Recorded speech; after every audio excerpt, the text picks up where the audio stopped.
কি কারণে আজকে তুমি জাহান্নামী হয়েছ আমাদেরকে বলো দেখি। জাহান্নামীরা তখন উত্তর দেবে, কারণ বলবে চারটা। কয়টা কারণ?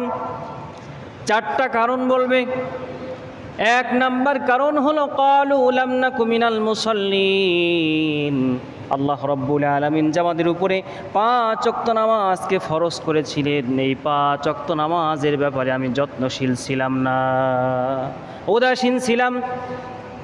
আল্লাযীনা হুম আন সালাতিহিম সাহুন, নামাজের ব্যাপারে উদাসীন ছিলাম।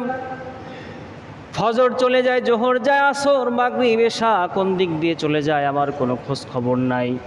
রাত 11টা 12টা 1টা 2টা পর্যন্ত ফেসবুকিং করি, ইউটিউব চালাই, অনলাইনে সময় দেই, 3 4 5 ঘন্টা 6 ঘন্টা 7 ঘন্টা অযথা সময় নষ্ট করি, তবু আমার দ্বারা